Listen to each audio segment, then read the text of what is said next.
in my scary moment of falling from what felt like a cliff, instead of pressing on the brake like a normal person, I floored the gas pedal.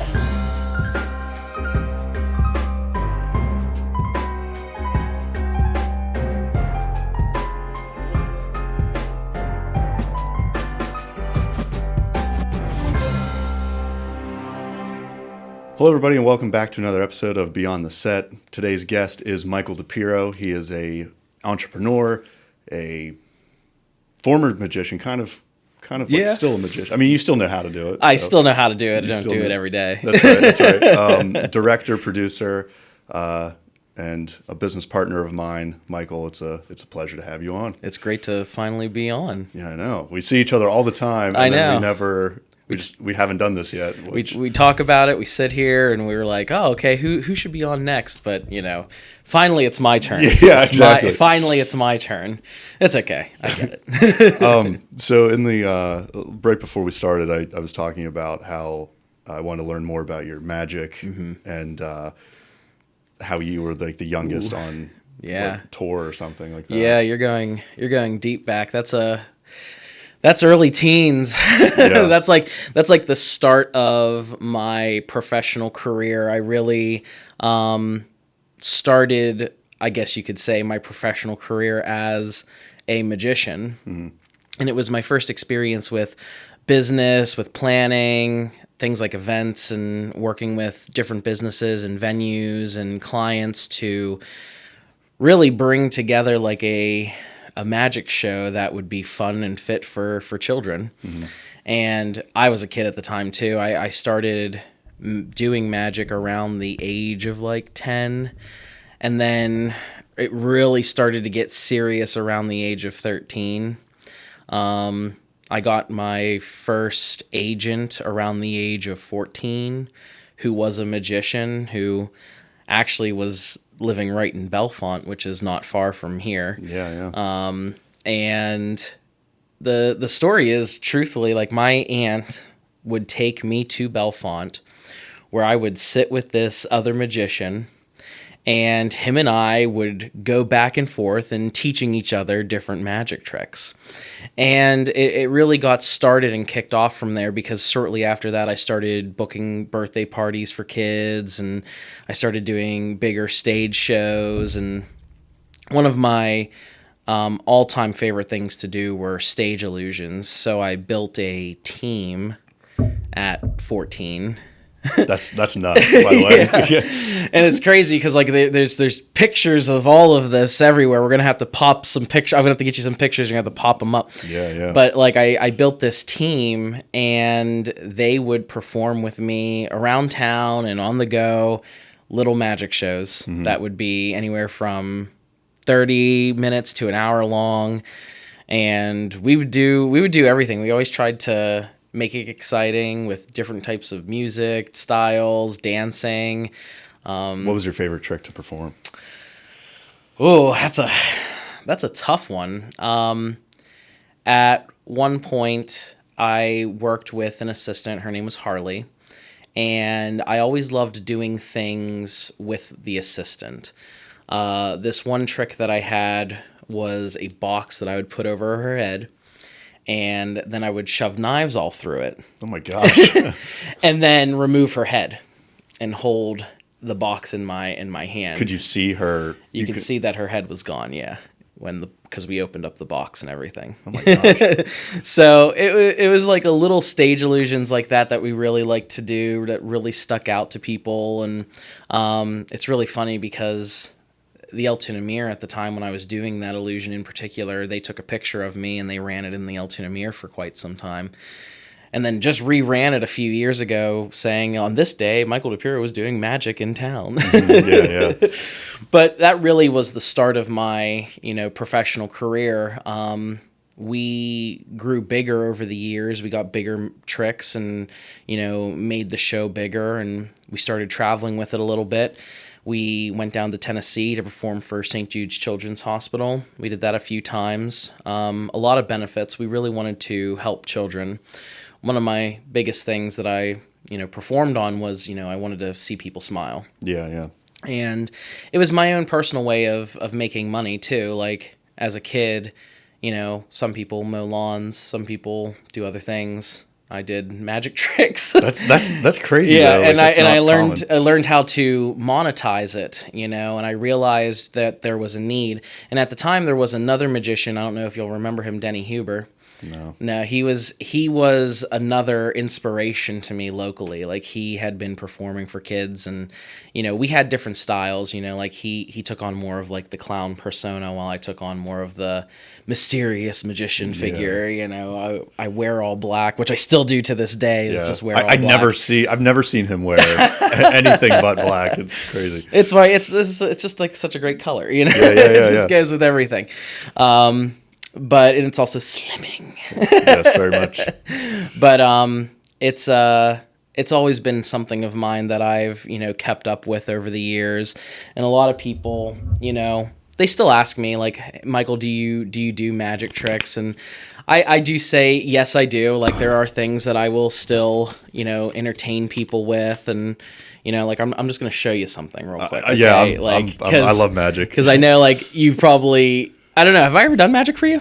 You've done that card thing with the business card. Okay. Can you shuffle? Can you shuffle? Oh, I'm not a good shuffler. We'll try it. Try it anyway. I'll try. I'll like. Oh wait, hold on. You're gonna need the rest of those. What the fuck? All right. Do I still shuffle these? Oh no, that was the trick. Oh, okay. Oh my gosh. But yeah, no, crazy. I've done magic for quite some time, and I've always. That's nuts. I can't even shuffle a deck of cards, so I mean, I'm a very bad poker player. I can't do anything with cards. Really, you're a bad poker player. Yeah, I do have one card trick actually. Okay, can I use that deck? Yeah, I mean, or is there only one deck? Well, there's a deck. That's here. Not. That's not a deck of cards. It's not a deck of cards. The deck of cards is on the floor. Okay, well, I could use a couple here. And wait, do you have two jokers in this deck of cards? No. All right, never mind. I can't do it. So I just gave it away. Basically, the only trick I know is you have a deck of cards. There's two jokers in the deck. And then you're like, oh, pick a card. They pick one. And then you know that the joker's on the top and the bottom. So then you just flip them around. Okay. And then you're like, is this your card? And they're like, whoa! It's really funny because I actually do know that trick. Yeah. It's I guess it's pretty common. Yeah. But I really like took it from there, and like as a young performer, I started to venture into other styles of business in the entertainment industry.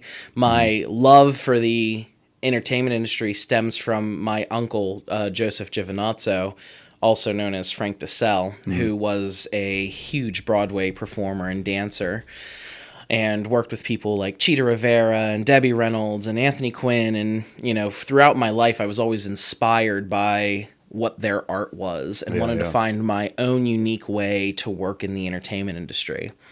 So, it's very rare, but at my age, I was just so determined and so driven to work in the entertainment industry and do something. Yeah. And from the magic stuff, which I kind of stopped around the age of 17, 18, started to focus on college, other things started to populate in my life, so I took a different route. But around the age of 16, I started to get into web design and coding. And like I said, I still had a love for the entertainment industry, and I was doing magic shows, and I was trying to figure out ways to expand my reach, try different things, explore different things. For the longest time as a teenager, I wanted to be like a talent manager. Yeah. I wanted to help other people get themselves into the entertainment industry. Sure. So I built a website and I launched it. And at the time, it was called actorshelper.com. And at its peak, I had over 1,000 subscribers, which is not anything compared to some of these websites that are. But then I'm sure that was probably a lot. I mean, hey, at 16 years old and you're charging them $15 a month, 1,000 subscribers. That's some nice money. But it was short-lived. I only had the site up for about 2 years, and the site itself would find casting calls, put people on a mailing list, and every single day it would email these people casting calls. And that website helped cast people into like CSI New York, Blue Bloods, like, so in a way I had my hands on different parts of the entertainment industry because I never knew where my calling was going to really land. And, you know, when you're young, you just want to try everything. Sure. And that's really what I wanted to do. Magic was fun. It was a great outlet for me as a young person, and it gave me a new perspective on how to work with people, communicate with the community, and build a brand. And it also taught me, you know, where I wanted to go with my career. Yeah. And, you know, I got to experience a lot of amazing people. I got to sit down with a lot of amazing people over the years. At one point, I was one of the youngest professional magicians touring. That's what it was. Yeah. That's what I was trying to say, but those types of things really have shaped, you know, where my career has gone, and the things and the people that I've gotten to meet. Like, they've really shaped the area where I'm going, you know, because I'm still so young, you know, like I'm 33, just turned 33. So, you know, I'm still growing, still moving forward. Why did you quit magic, or have you ever thought about going back to magic?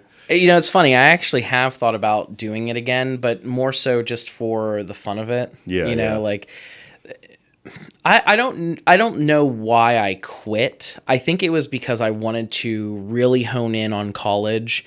I started my college career at Point Park University, and then shortly after went to Full Sail University, where I graduated with my master's. And I just wanted to really focus on college. Yeah. That was extremely important. It's not cheap. No. So I took a leave from the magic world and just really focused on college. But throughout college, I met new people, and because of my experiences in magic, I knew how to communicate with these people, build a whole new brand around the things that I love and know how to do, like marketing myself and building websites, you know, like all of that kind of stems from my early career as a magician. Like I have that to thank, you know, like it gave me the confidence, it gave me the, you know, ability to learn how to communicate with people, which is a huge thing when it comes to building a business and building anything really, you know, like you have to be able to communicate, you have to be able to talk to people. And, you know, like that also means you have to be able to, you know, negotiate and figure out where you want to end up. You know, your client has needs and wants, you have needs and wants.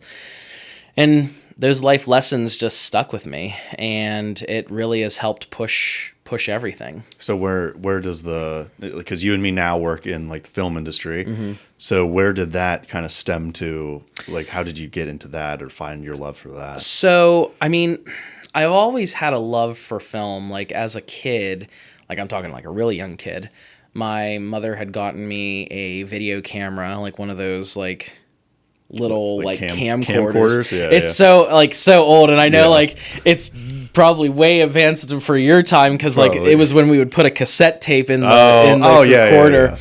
And I would just make little like home movies. And it's funny because at the time I never really thought of a career as a filmmaker or as a producer or as a director, because magic and as being a magician kind of was my focus. Like I'm going to go and ride this wave of being a magician for as long as I possibly can.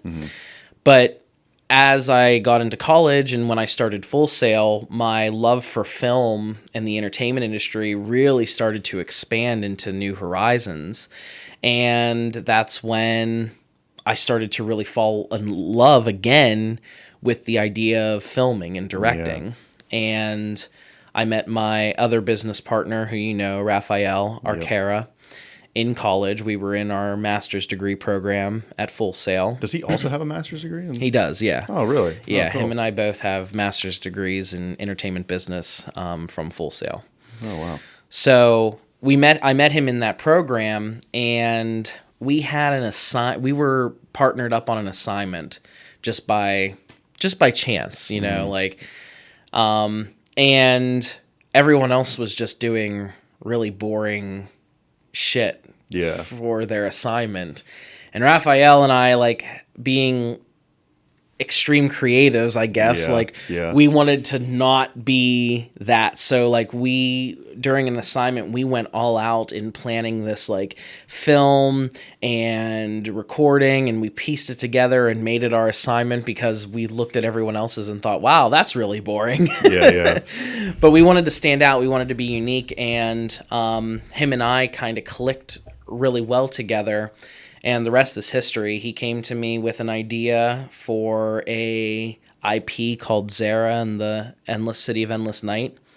And that took us to even bigger places, which really kickstarted the career that I'm in now. We started that project while we were in college. And when we graduated, we just continued working on it. And that brought us to London, where we met Andy Serkis and his team, and they invited us over to the Imaginarium Studios, and we got a chance to work with their studio to develop the motion capture for Zara, for an early stage proof of concept for a video game. And since then, we've released the IP. You can go to the website, ZaraEndlessNight.com, and actually look at the comic book we released and see the art and the graphics. It's an IP that has years of development to come, because it can be an animated series, it could be a TV series, and it's really where, you know, like, our stories as producers and as directors kicked off. You know, so from the time I was doing magic to the time I hit college and sold actorshelper.com after I graduated college, and just immediately went into the next thing, because as a producer, you know, your limit doesn't stop at film. I saw a cool IP, which, you know, if people don't know, IP stands for intellectual property. Oh, yeah, just in case anyone didn't know that one. I saw this cool, you know, thing that Raphael created, and I was like, I can sell that. And I went and I found ways to get it in front of people. We went out and found our first investors for Zara. That's how we were able to fund our trip to London. And really just pushed the idea, like, this is where we want to go. And, you know, the people that work with us, our investors and our business partners, they believe in our vision. They see where we're going, where we want to go, and they've been supporting us ever since. And, you know, we started the Zara journey back in 2016, 2017. So a few years now. Getting close to 10 years. Like, so we're still cooking, and that has brought us to making films, giving other unique opportunities to people to work with us. And that's really what we love. We love working with people. But I mean, same with you. Like, I first met you. Let's talk about that for a second. I first met you in high school. When you came to my office with a script. And that was ass. That script was so bad. That script was really bad. This script was like, it had absolutely no structure to it. It had it was literally like name their line, like, it was just all in one margin. It wasn't formatted. It was not formatted at all. And I can't even tell you, like, so at the time, like, I was running my web design and digital marketing company, plus the entertainment side was still running. It wasn't the primary focus, but it was a focus. And when you brought me that script, what grade were you in? I think I was getting close to graduating. I would say I was probably 16 or 17. I was going to say, like, you had to. So that was, how long ago is that now? I turned 23 next month. So I mean, I know it was like 7 years ago. I'm not that old, but I mean, it's been a while. Well, it's really funny because, like, that was like the first time that I think you even stepped out of your zone a little bit to, you know, try and showcase, like, what you're trying to do. Yeah. And, you know, like, that says something in itself. You know, a lot of people who are trying to build something don't realize that it's as easy as just getting started. Yeah, you know, exactly. you wrote that script and you probably wrote it on Microsoft Word or something Yep. like that, Yep. and printed it out and brought it into me, and we're just like, well, whatever happens. Yeah, And I don't exactly. think we did anything with the script. I think No. we did like a couple revisions and talked about it a little bit, but it wasn't like the script yet. Yeah, exactly. Yeah. And so, yeah, after that, I was like, oh, well, you know, whatever. I'll just do what I got to do, like Yeah. on my own time. And I'm going to do it anyway, whether, you know, there's someone there or not to help me out with it. And then like years later now, Devin, you know, reconnected us, Yeah. and And that's now. what I like. And you had Devin on the show already. did, too. yes, Yeah. So yeah. Devin Saylor's episode, what episode is that? That's second episode. Okay, Yeah. so then you got to go back and look that if you don't know who we're talking about. Yeah, exactly. Yeah. But Way to get the views up. There we go. right. See, that's the marketing. That's right. This is what we do, you know. Yeah. But like, you know, Devin and I had worked together for quite some time, and you know, like when you came back in, it's funny because like it's like a full circle. It was like a full circle moment. It is, yeah. And you know, we were both changing tides in our careers. Like I was selling my second business, which was the web design and digital marketing company. So when you came back into the picture, I was in the process of selling that company. Yep. And starting to focus fully on producing and production. Yep. And that's the crazy thing, because that was only a year and a half ago. Yeah, it was. Yeah, which is know. nuts. It felt. I mean, it's obviously I've like known you since I first met you. Right, but, of course. But we really didn't You've work known me on since anything. you first met me. That is true. Yeah. Some things I say things and it doesn't make sense until someone like points out like, "Hey, do you know what you just said?" I'm That's like, okay. I fumble over the words and stuff all the time. Yeah, I've known you since I met you but I didn't we didn't work together during that. You know what I'm trying to say? Yeah, I gotcha. So, so now that we reconnected a year and a half ago, it's felt like so much longer than that, though. I'll tell you, we've been doing a bunch of shit. We haven't. Yeah, we've been busy. I mean, that's for sure. It's been, you know, nonstop. You know, we've gone to different conventions, events. We filmed a bunch of stuff. We've have different projects on the table. We just came back from LA. Like, yeah, that was a crazy trip. That's a building block story. You know, like that's a true growth in partnership, and you've met Raphael and you've gotten to see how he works, and it's like that's the whole idea here is what we're trying to build. We're trying to work with people who are driven, who are ambitious, who are trying to make something, Sure, regardless of what it is. You know, like the table's open, like join the family, join the circle. Yeah. Which, by the way, I want to kind of like backtrack real quick to our LA trip. Okay. Oh God. And if you don't mind, I'm gonna just bring this up. But oh God, I have no idea what you're gonna bring up. There was this moment where we were leaving this fundraiser event that we were at. Oh God. And we were just pulling out of the driveway, right? And yeah, you already know where I'm going with this. We're driving this electric car. Okay. and it was just like after that experience, that's the first time I've been in an electric car. I think I would never get one again. By the way, yeah. Go ahead and explain the electric car thing. Oh for my a second. gosh. So we're in California. Yeah. And of course, one of the things that you need to get when you fly out to somewhere like California, you need a car to get around, because you don't walk anywhere in California. No. You know, and you definitely are not riding a bike, and an Uber's $100 each way. Yep. So it's just more affordable to get a car. I thought, being a progressive person, you know, realizing like, you know what, I'm going to get and rent us an electric car.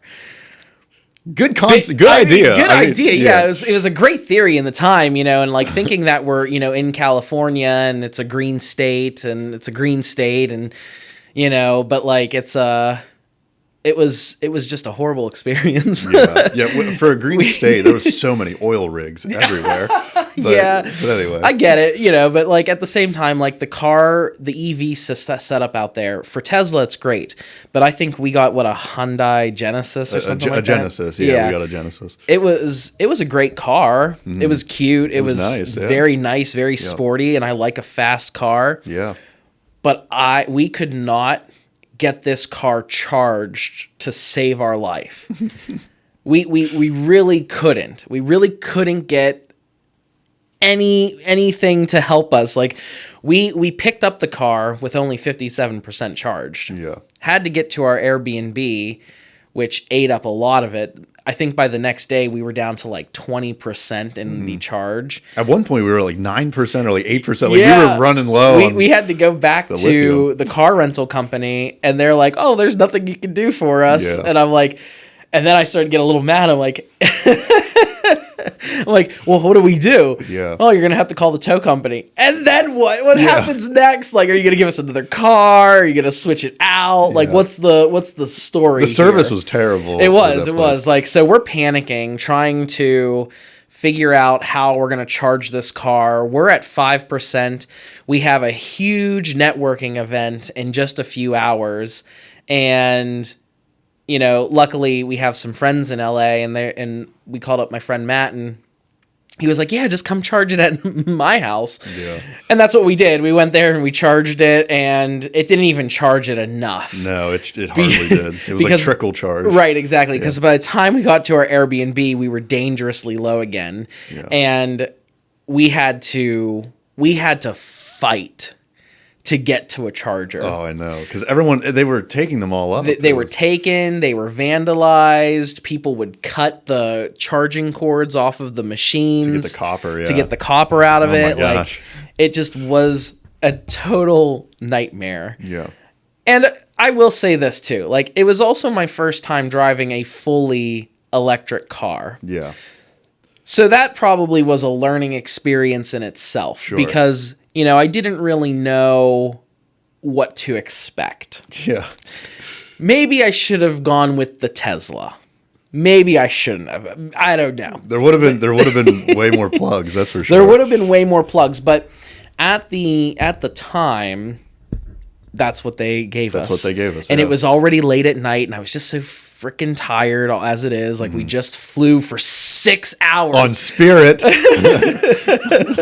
Yeah, I know. And it was like that itself, we're exhausted. We just got to get home. We just got to get to the Airbnb and we'll be fine. Wrong. I felt like my body was like kicked and stomped on getting off that flight and then waiting for the car. Oh, it was terrible. You looked like you were kicked and stomped on. I'm trying to smile at everyone. I was like sleeping on the bench basically, like when you were waiting for the car. And my husband, he's just like, he doesn't take shit. Yeah. So he was also in that same mood. And Macy's your girlfriend. Yep.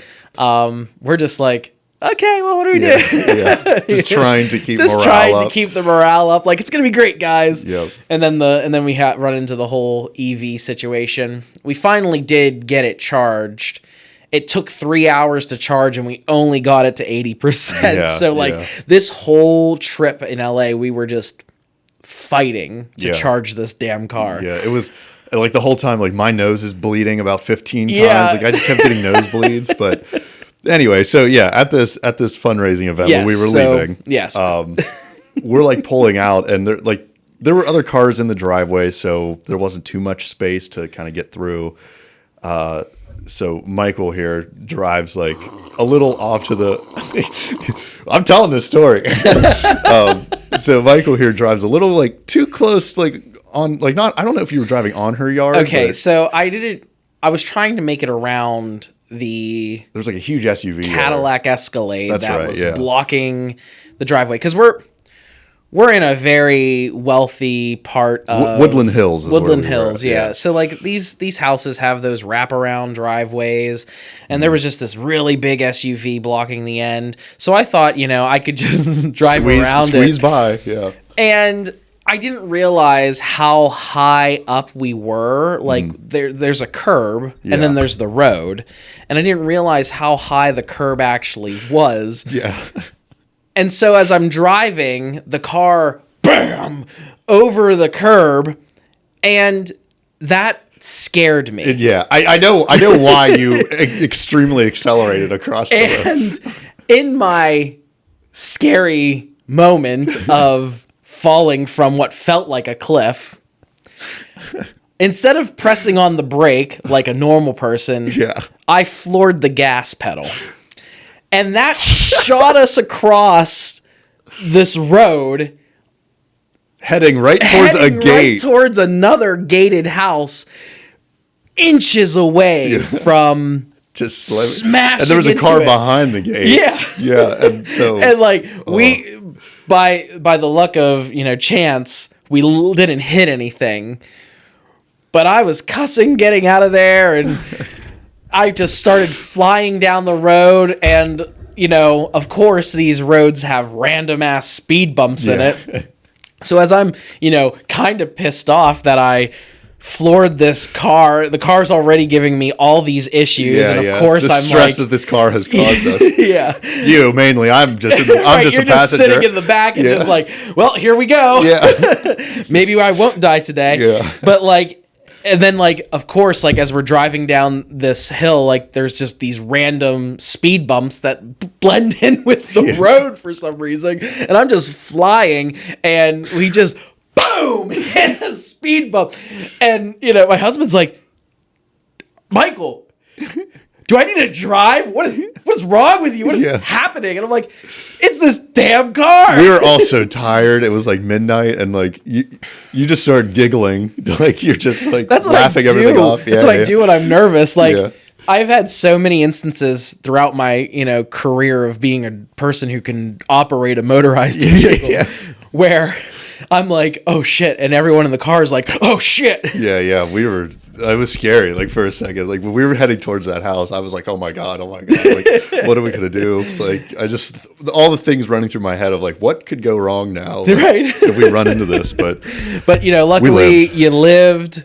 We made it back safely, and I'll never rent an electric car again. Yeah, at least not for a while. Yeah, I wouldn't. I would not. We'll stick to gas until the whole EV transition has been. That was done. another thing, and I'm not hating on EVs. Get an electric car; it's great for the environment, but for the convenience and how much driving we do, how much maneuvering we do. To wait 2 hours for your car to charge up in a day when you're busy, I'll just take gas. I'll just put gas in the car. I'll be in and out and on my way. At least hybrid, you get the best of both worlds. Right, exactly. Yeah, that was quite the trip. It was fun though. I enjoyed it, even though it's it gives us moments like this where we have a story to tell now. And that was a great experience for you too. As you're expanding, it. Your career and stuff like that, you got to meet a lot of cool people. The trip was amazing. We got a lot of great things out of it. And hopefully, knock on wood, we get our next film funded. That's right. Yeah, it was fun. I will say though, LA, and I know you warned me, but I always kind of known, but it's not what it's all cracked up to be. I mean, it's nice. I like it, but it's like anywhere, right?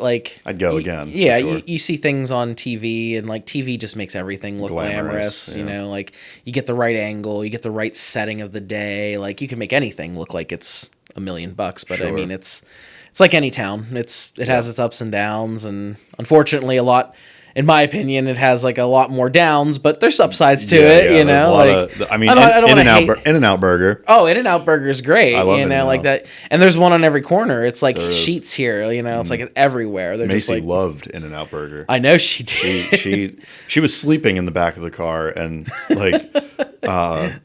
we pulled into In-N-Out. And you asked, you're like, "Does Macy? Do you want anything?" I'm like, "Oh, she's sleeping," and she woke up. She was like, She like, I want it. yeah. I was like, oh my gosh. Of course I want it. And In-N-Out is good. I do like their burgers. It is pretty good. Like they have a very good system. You get it and it tastes real. It tastes real. like a yeah. McDonald's Like burger. it's just really good. It's quick. It's fast. It's In-N-Out. It's In-N-Out. That's right. There's other advantages to LA too. There's great spots. We did some sightseeing. We went to the Hollywood sign, which was, fun. Yeah. We got as close as we It was could. something cool to see. I Yeah, guess. yeah. Yeah. And we drove around some celebrities' houses and saw some.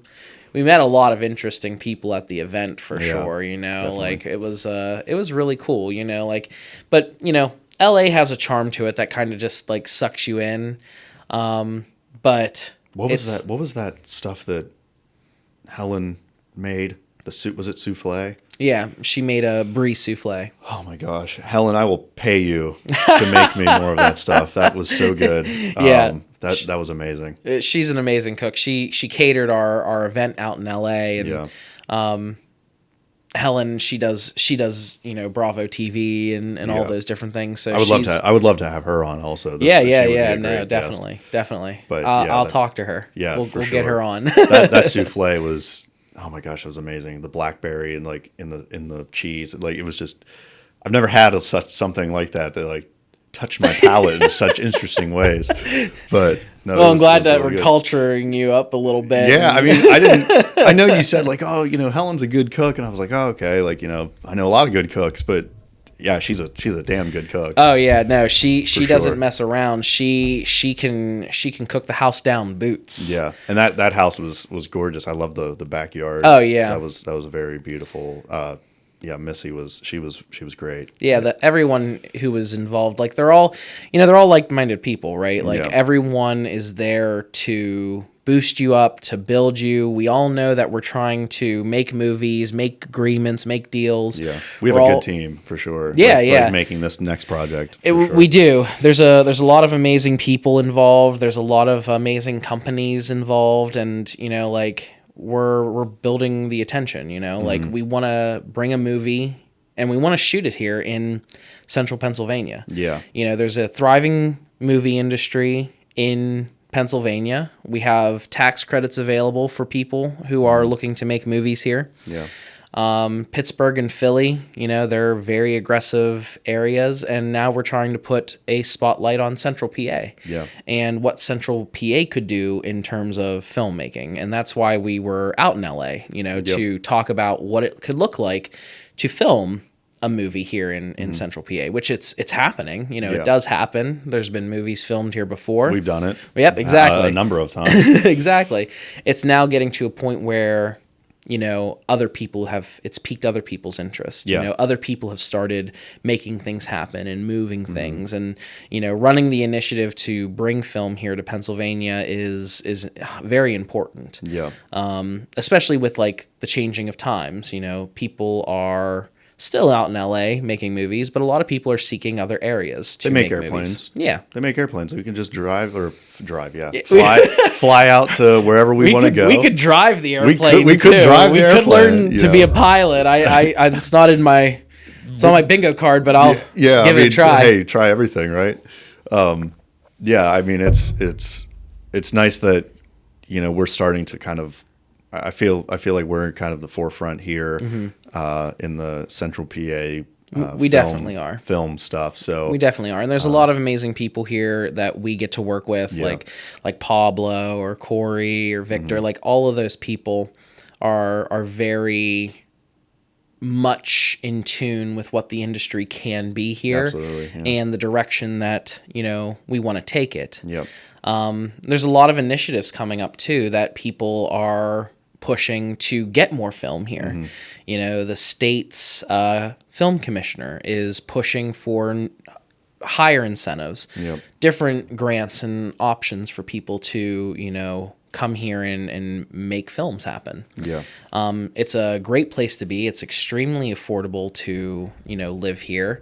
And it's easy. You have access to all of the major playing cities. Like we're 3 hours from DC, we're 2 hours from Pittsburgh, we're 4 hours from Manhattan. Like these areas are where things are happening, you know, and we're only 3 or 4 hours from Philly, you know, so like we can pull and have everything we need. We're like a nice little central hub. We are. Of like all these larger places.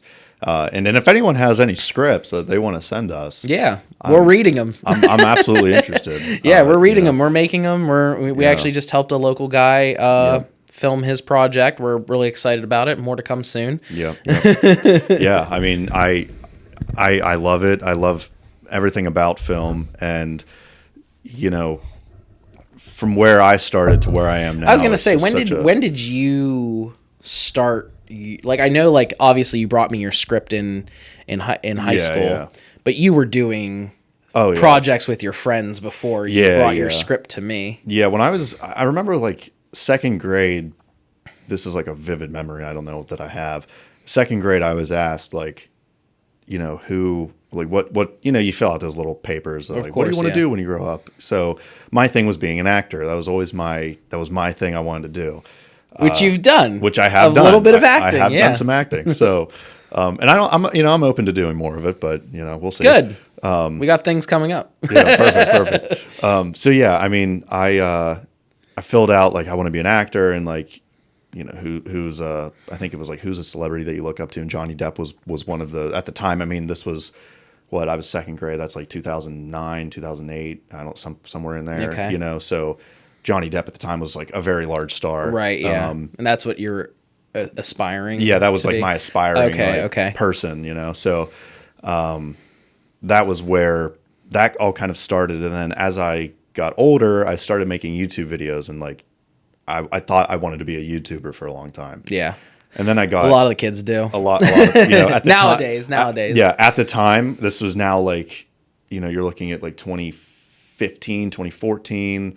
YouTube was like starting to become this huge thing. Like you started realizing, oh, you can make money doing YouTube. So I was like, okay, I want to do that. So YouTube was like what I wanted to do, and then I went from making, I don't even know what I was making. I wanted to be like a gaming YouTuber. I really thought I liked video games, but I live in the middle of bumfuck Egypt, so my internet was like ass. So I could never play online games. That's what people wanted to see. So I had to play like story mode on everything. Right. What do you have, satellite internet there where you live, or? Yeah. My only option at the time was satellite internet, which one cloud goes over, it's toast. That's a hard pass for me. It was bad. It was like I almost would rather have dial-up internet, if anyone knows what dial-up internet is. But so which is, we had dial-up at one point as well. I think everyone did. Yeah, probably. Unless you're like 18 and under, you don't know what dial-up internet is. But which is crazy because you're only like I'm 20. Almost 23. Yeah, you're almost 23. And there's only a couple years difference. There's probably people my age that have no clue what fucking dial-up internet is. There probably is. I believe that. Yeah. So yeah. Anyway, so I wanted to be a gaming YouTuber, so I was like, well, that's not going to work because I don't have like good internet. So I transitioned to like doing commentary stuff, and that I don't know, wasn't into it. And then I got my friends involved, and this is when the whole movie, like I wanted to do movies. We started doing a bunch of YouTube skits that were very poorly made, but you know, we had always are. Yeah, we had like plot ideas and like scripts and stuff, and of course, and it was really just four idiots with a camera that were just like, all right, do this will be funny, and you know, it all kind of connected. Well, honestly, that's how it all starts. Exactly, just four idiots with a camera. Exactly. So, and then that's when 2018 came around, and that's when I was like, okay, I want to. This is definitely where I want to go, and so I started, you know, Joker Studios in 2018, right at the ass end of 2018 and into 2019, and then of course COVID came around and kind of slowed everything down. Oh, it did. I mean, there was. I mean, the industry is just now really starting to make its comeback. Like there was a few years, like COVID was terrible. Yeah. And the streaming services like ruined. Yeah. In my opinion, I think the streaming services on the rise of COVID ruined the film industry in a lot of ways. Well, it did, because, you know, people found it easier to just stay home and watch movies. You know, they stopped going to the theaters. Yeah, which nothing beats a theater experience at all. And, you know, like that's the biggest thing. You know, like people should start going back to the theaters. Oh, if they haven't already, they should really start going back to see movies in theaters. You know, like it's It's very important for the industry, and it's also an escape. You know, like a lot of people kind of forgot that sense of what it means to go out and eat at a restaurant, or go to the movies, or go see something other than sitting on your couch and watching it. Because watching Netflix and watching Hulu and all those different things, like those streaming services, it's a luxury. And it's great. They have tons of great films, tons of great movies, TV shows. Like, you can watch until your heart's content. You know, like you can watch for days and still not be fully satisfied, which is also like another issue that the industry is having is quality content. You know, everyone is demanding more and more content because we're just absorbers anymore. We just absorb so much. It's a shame because, you know, you see so many productions from all these different streaming platforms that are just like, you can tell when you watch them that they're so unbelievably quickly produced. Oh yeah. And like write this real quick, that like we gotta jump on this idea. I remember the one time, remember when that submersible like imploded underwater, like Ocean Gate? The Ocean Gate, yeah. So I don't know if this was real. It would not shock me though, but I think it was like the day after it happened, there was already a fucking documentary about it, and it's like, like it was like a week after it happened, and like Hulu had like a series or something. It's like, are you kidding me? Like, give it a break. But that's how fast people. I mean, the biggest hot topic in our area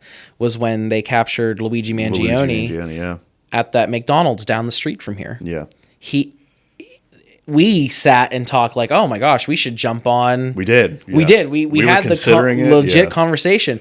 But within a week, they had produced, directed, like everything. And those guys have to be like sleepless nights for sure. Oh yeah, doing that well, shit. It's also like the ability to have access to the correct equipment, the correct people, the funding, and have access to those networks. Because like any topic nowadays, like it's a story and then it's a documentary the very next day, which is also kind of the downside to it, right? Like people are losing their sense of patience for something because there's no anticipation. It's like, oh, the next season's out, and I'm gonna binge everything in a day. Yep. And like there's a sense of wonder lost. There's a sense of the story lost because people are just flying through it, and no matter what, like if they could love the film, they could love the TV series, but you're missing out on the beauty that goes into the creation of that. Yeah. Like someone has to, like that's the thing that is often missed when people are watching or binge watching TV shows or watching a film that was, just made. Like there is a ton of different artists that came together to make that work. Yeah. A writer spent months writing that story. Producer spent months getting pulling it bringing it together. The director, the director of photography, who's going to be the sound engineer, who's going to light this thing. Like there are so many artists that craft a film and craft a TV show that I feel like people don't even realize what it takes. Like they think it's just like someone set up a camera and shoots it. They say that, I get that I get that all the time. I'm sure you get that all the time. All the time. It's like, oh, can't you just use your iPhone? Yeah. I could, but I get that constantly. But they think it's just a bunch of people, with a camera, and they're just like, we're like unemployed. It's like, it doesn't feel like work to me for sure. No, but it is work. I mean, it is. At the end of the day, like there's schedules, there's deadlines, there's a budget that all these people have to follow. As a person who doesn't if you're someone who doesn't really see that side of it, it's easy to take for granted like the time that it takes to make these things. Even like the bad ones, right? Like the bad movies, the bad TV shows. Like it took months for people to bring that together and put it together. And like there are things, like right now the big one that everyone's hating on is Snow White. And it has its downfalls, but it's also one of those things that seems like it was rushed. Like it just seems like it was something. The ratings on the thing is horrible. Yeah. Oh my gosh. I think there are political things that run behind that as well. Like people just want to hate.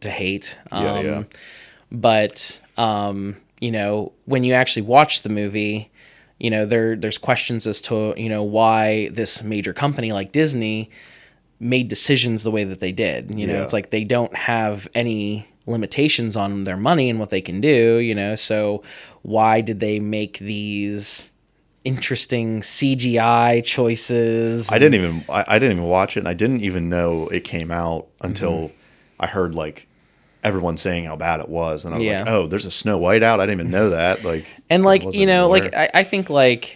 I think there's other controversies and stuff like that kind of pan into everything. Like everyone is a critic nowadays. Oh yeah. Everyone is going to give their 2 cents. Everyone is going to, put whatever they don't like on blast. And it's like we're coming out of this era. Like there was a time where cancel culture was at its like peak. COVID era. Yeah. Me and Tony were talking about that, how like, you get, comedians, they couldn't even say anything without getting.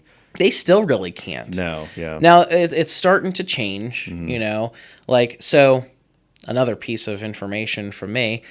So being a producer and a director, I do a ton of different things, but I also do live events. So we have a drag show production called The Divas. And, at some point in the future, someone might be on this very podcast. Oh, yeah. You know who you are. You know who you are. Yep. They're coming. But, even with doing these drag shows, there has always been controversy around it. It's always had a level of controversy. And we've actually been fortunate enough that we haven't run into it much. There's been times. Yeah. We had incidences with people who don't agree or don't approve, and we've stood our ground because there's a lot more to it than what people even realize. It kind of jumbles in. Like there is so much more to the drag show, just like there's so much more to making a film that people don't even realize. Like the time, the tears, the blood, sweat, everything that goes into creating these unique and dynamic pieces of media and content and visual art. Like it's really trying to show people that, there's more to just what you're watching on TV. Yeah, I think a lot of people care too much too. They're too nosy. They're too in everyone's business. Yeah. And I mean, I get it as well. Like, it's funny because I said this with Pablo, which we recorded an episode, and unfortunately it got, technical difficulties happened, but Pablo, we'll redo that again. But anyway, I was telling him, like, people have seen the stuff that, I've produced and we've produced, and they see it and like, God, Jeremy's weird. Like, why is he making that weird stuff? But they're the same people that will go to the theater and watch it on a larger scale. But whenever it's someone it's like, or it's in your hometown or whatever, they're on your ass about it. And it's just like, who cares? Like, who cares? Like if you having a drag show is affecting, like if you do it at it doesn't even matter what venue, just don't go to it. Right. Don't go to it. Don't support it if you don't want to support it. Yeah. Like, just mind your own damn business. It's not that hard. Who cares? Like, there's but they're like, well, it's not right. It's weird. Like, we all do weird shit. Yeah. We all do weird shit, people. The person criticizing, you do weird shit too. That you probably don't want to talk about. But anyway. Yeah, come on this podcast. Yeah, let's talk. Come talk about your weird shit. Let's talk about your weird shit. Yeah. No, I mean, like, it's in it, and like we travel with the show, we're not just local, but like we travel with it. We've been on the road for we're going into our 5th year, doing the show. And it's we've seen it all. We've heard it all. We've, defended it multiple times, and we're still kicking. We're still here. And that's the beauty of, this country, like we're able to fight for what we believe in, and we're able to voice it in ways that, other places just don't have that opportunity to. So, I'm grateful for that opportunity to be able to, even though like a lot of people disapprove of it, they're not standing in my way. Exactly. Yeah. Same goes with film, like there's a lot of people who are not happy with filmmakers, Yeah. you know, they don't like a certain topic, they don't like a certain genre, they don't like this, they don't like that. It's like, oh my God, play the violin. Yeah. You know, Yeah, like the stuff I write, and you know, they read it and they're like, oh, that's they okay. So for example, like the project that I have written that's sitting there, I've shown a lot of people that, and they're like, oh man, Jeremy, that's really weird. Like, is that, you know, because writers get inspiration from like themselves, let your freak flag fly. Yeah. Let your freak flag fly. Yeah. Because like you have to be weird. You have to be weird to do any of this. Exactly. Yeah. You know, it's like, uncomfortable. It's an yeah. uncomfortable thing. It's outside the box, and a lot of people who have dreams of doing stuff, they don't want to step out and do it. Yeah. I just happen to be one of those people that I don't give a shit. And that's great, you know, Yeah. because you have found a way to step out of your comfort zone, Yeah. which a lot of people don't. You know, a lot of people are very happy with their, you know, every day. They have their schedule, they have their grind, they come home, and that's fine. You Yeah. know, that's fine. But the world is so much better when you have the people who are willing to step out of that comfort zone and do unique things. That's how we and get the bring them things that to we life. enjoy. Yeah, like exactly. Like the movies, every movie that we watch, that's someone stepping out of their comfort zone. Yep. At one point or another, they had to do it to get to where they Exactly. are. It's and you know, like there's people who, you know, who said that. You know, like there's two types of people in the world: the ones that entertain and the ones that observe. yeah. Yep. Britney Spears. Yeah. You know, like when you had Tony on here and talking about, you know, like comedians and stuff like that, not being able to say what they want, like those are things, you know, those are blockers that, you know, yeah, I think there should be times where, you know, you're respectful to people. Yeah. But if you're at a comedy show, you're expecting it to be a little crazy. Yeah, raunchy. Yeah. Yeah, for sure. You can expect that. Yeah. And, you know, there's a time and place for everything. You're at a show and you're being entertained. It's the time and place to be entertained or laugh at yourself or laugh at others, you know, like no harm, no foul. Everyone, you know, like everyone takes things as a personal attack, and, you know, it's not always that. It doesn't always have to be that, you know, like it's not like we're trying to, you know, hold people back and infringe on anything that they believe in or their rights, or, you know, sometimes it's just good-natured puns and stuff, you know, like within means, you know, some comedians are better at delivery. Like you got to be a comedian who's good with delivery. Yeah. Delivery is everything on that. Like how you say something, like you can't just like not be good at your delivery. You can't just be sitting up there insulting people. Yeah, exactly. Yeah. Because that doesn't There really... is a line you don't cross. Yeah, for sure. I feel like half this fucking podcast is going to be me just like laughing into this mic. But like, you know, like people, you know, I think are changing. I think things are starting to change again in how people are responding to certain things. The film industry is looking like it's starting to get a little bit better. I mean, like I said, we were talking about COVID, and then shortly after COVID, we had the writer strikes and then the actor strikes. Like there was a good 3-4 years where the industry was almost like at a halt. Things were still happening. Things were still being produced, but not at any significance. And that's kind of where we are at today. Like we're seeing a lot of remakes in film. My gosh, regurgitated stuff. Yeah, like we're seeing a lot of things just being re-inspired because there's no original stories anymore. There's no original content that is sticking with people. And I think it's going to need to be like a bit of a reset for a lot of people's minds. Like, one, stepping outside of your home and going back to the cinema and the theaters and watching movies. You know, attend a local film festival. We have one that takes place in Pennsylvania called the Center Film Festival in Central PA, and there's a ton others around here that take place. You know, like look it up in a city near you. You know, attend a local film festival. See what other artists are starting to bring to the screen, because there's so many more movies than just what you see at the main theater. Right, exactly. And there's a lot of independent artists who make amazing films, Oscar-worthy films that never see a theater. They never see a streaming service, but they're out there, and I encourage people to, look at your indie directors and look at your indie producers and look at your indie filmmakers, because those people are creating unique works of art that are oftentimes, overseen. They're casted in the shadows because they're not in a national theater. They're not in a main area of streaming.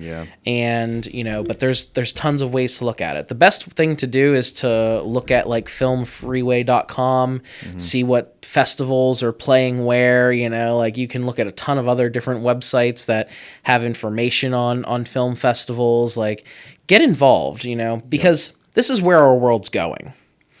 We're in a time where visual media is the biggest thing, and you see it everywhere. TikTok, Instagram, Snapchat, YouTube, Twitter, or well, now X. All of those places are just built to view media. Some of it's stupid as shit. Sure. Like a lot of it is just stupid content that people create.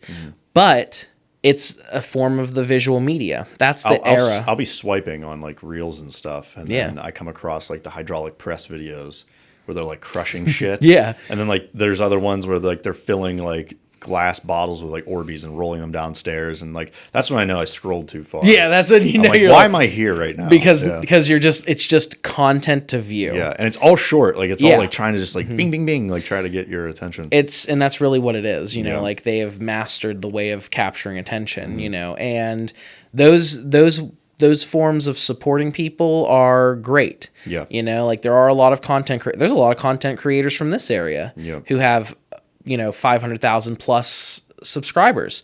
That's great shit, but at the same time, like, watch their content, watch the other people's content who are, actually making good content, films or short films. A short film can be 5 minutes long. It could be the best story that changes your perspective on something. Take the time to watch a 5-minute short, a 10-minute short.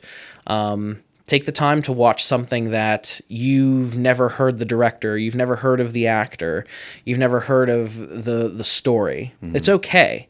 Like that's the beauty of our new aged media. There's a ton of titles out there. It's like a vast library. There was a time where you had to sit and read a ton of books because that's all you had. Well, now we have a ton of content. Get off Netflix and Hulu sometimes. You don't have to always, I'm not saying don't watch stuff there. Please continue watching in those areas, because a lot of indie producers break through and make it to those streaming services, right? So keep watching that, but break away from it. Go and watch a YouTube short that someone took the time and made a 5-episode series or something, and it's only available on YouTube because it's the only platform they could be on. Like take those times and watch those things. Stuff like this, like this podcast is, at one time it would just be us talking, you would just hear audio, but now we've got cameras and lights and everything, and it makes it even more unique. So now it's for your viewing pleasure, unless you're streaming on Spotify, which then you don't see anything. But right, if you're watching on YouTube, go stream us on Spotify. Okay, good. Shameless plug. That's okay. You got to keep the marketing going. That's right. That's the whole point of this, like this podcast episode, right? So like it's really important, and it's going to be important to the future as well, because the way that people continue to view media and to continue to view movies and things like that, like it's changing. The environment's changing, and we head into these different eras of time, and people always fall back on movies. It always falls back on the entertainment industry. The entertainment industry helped save, us before from, dark times. And if you feel like you're heading into it, you can always uplift yourself by watching something inspirational. If you feel like you can't, connect, or you don't know what your next move is, watch something that's inspirational. Watch a documentary.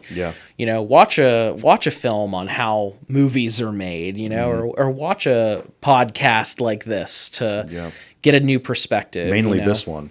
Mainly this one. Yeah. Only this one. Only this one, yeah. If you're watching anything else, I don't even. This is all just a ploy to get the audience to only watch this podcast.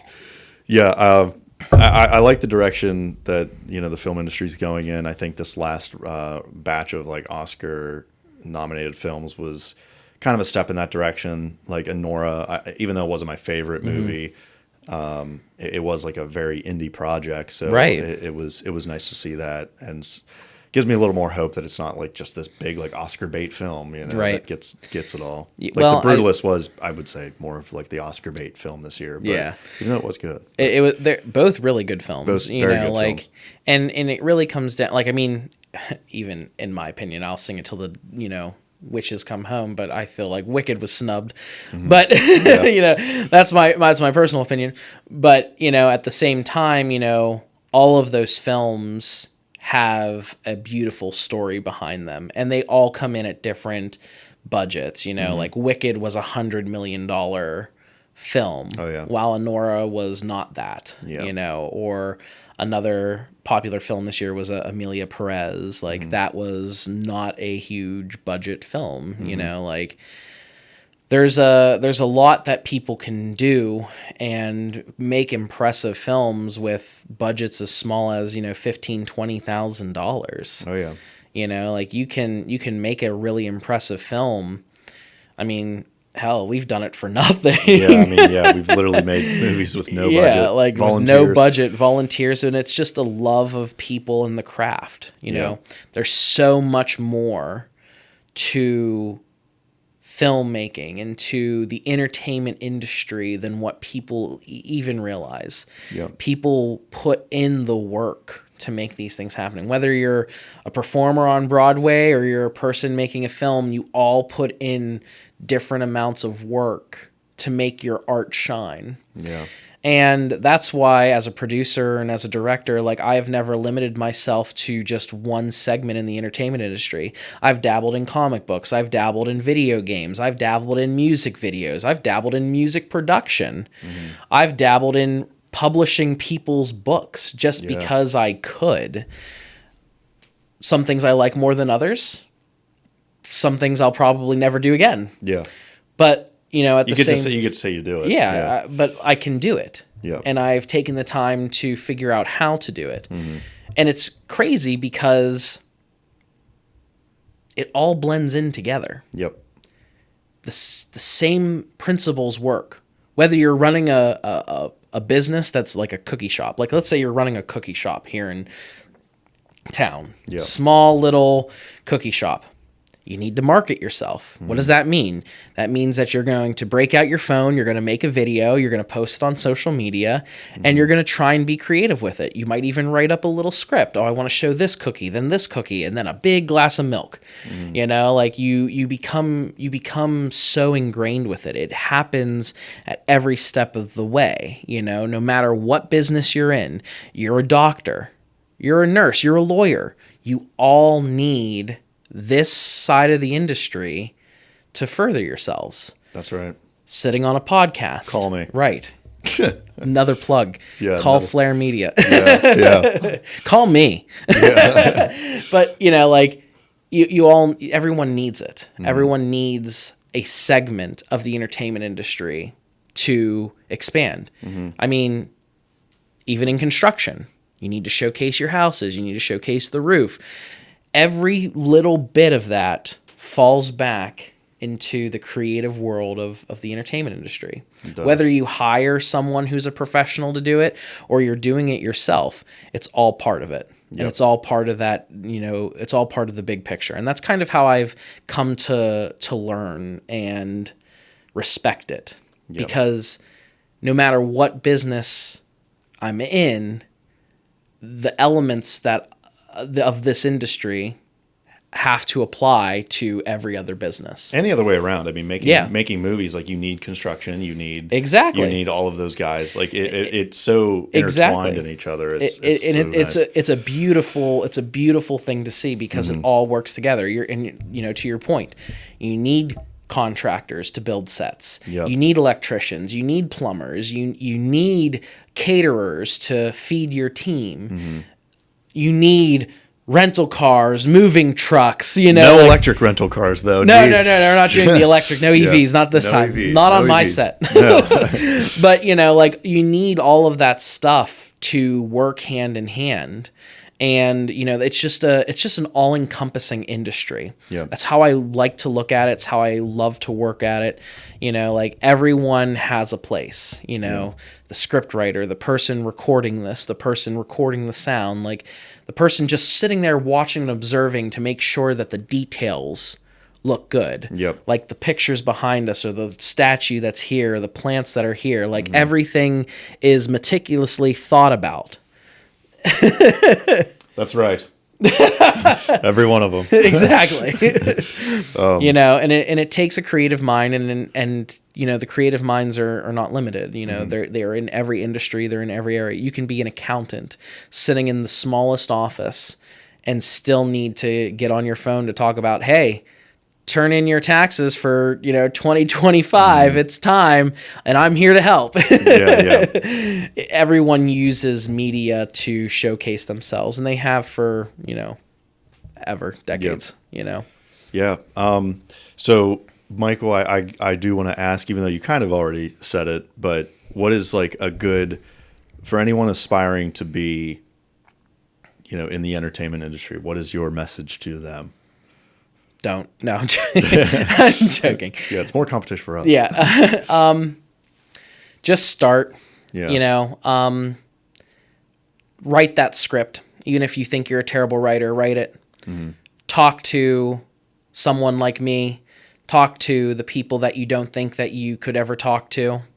Don't be afraid to. Don't be afraid to start is the biggest thing, because this is an industry that is hard to break into. It's not easy. It's showbiz. Yeah. There's nothing to say it's a walk in the park. You are going to have good, bad, and ugly days working in this industry, So my advice is to just start. If you truly want to work in this industry, write that script, pull out that camera, even if it is your cell phone, start shooting, start making up stories, even if you think you have an ounce of creativity, and research. There's tons of things. You don't have to go to college and get a master's degree to start working in this industry. You don't. I didn't. Right. Exactly. Yeah. To the point. Yeah, exactly. Yeah. I did. I went and got the master's. It was thrown into me that's what you do. But times have changed. At the time, Google wasn't as vast. YouTube wasn't as vast. Now you can look up, learn anything. You don't even have to. With AI, you don't even have to search that hard. You just type in what you want to do, and it comes up. You technically could be dumb as shit and still do this stuff. So I say just get started. Let's get to work. If you have a script and you think it's shit, send it to me. I'll read it and I'll tell you. Yeah. Don't be afraid to put yourself out there and show what you're capable of doing, because that's the only way that people are ever going to see it. You have to start, you have to get moving. You can't just stay stagnant, because, there are tons of people who are doing this. Oh, yeah. And, we run into this issue all the time where scripts are very similar to movies that are coming out. And you're like, how did they even get that idea? It's because everyone is working on this, synced clock and this synced time, different things are popular at different times. You never know when it's going to be your moment. Really what we do is we take a bunch of shit, throw it at the wall, and see what sticks. Yeah. Some of it's great, some of it's not. And if no one got started and believed in themselves just a little bit, we wouldn't have anything, So to completely flip this now, do you have one last final magic trick to show me? I mean, I'm going to pick a card off the floor here. Just a card. I can just take this and Bring it back. That's all I needed to see. I just wanted to see one more. All right. Well, I mean, do you have anything else you'd like to say to the audience? I mean, keep your eyes peeled for everything that we have coming. Yeah. You know, like you can visit either of our websites. My website's untitledproductionspa.com. JokerStudios.net. Yep. Yeah. You can also visit bluepulsestudios.com, which is another production company of mine and Raphael's. Like, that's how we, work together. That's where all of our things are coming out. So, keep an eye out for what's coming. We have a lot of cool things coming. And we need help, too. Yeah. So if we put out a casting call, if you think you're an actor and you never acted before, just start. Yeah. The most recent movie we did, the actor was from Pittsburgh. He never acted before in his life. Yeah, he did a very good job. He did an amazing job. Yeah. Just start. Keep the message, get started, get to work, and there are people here who want to help you and they want to see you succeed. Sounds good. Well, Michael, thank you so much for coming on. Yeah, thank you, Jeremy. I appreciate it. Thank you, everyone, for watching. And go ahead and check out the next episode. I will see you there, and take care. Bye-bye.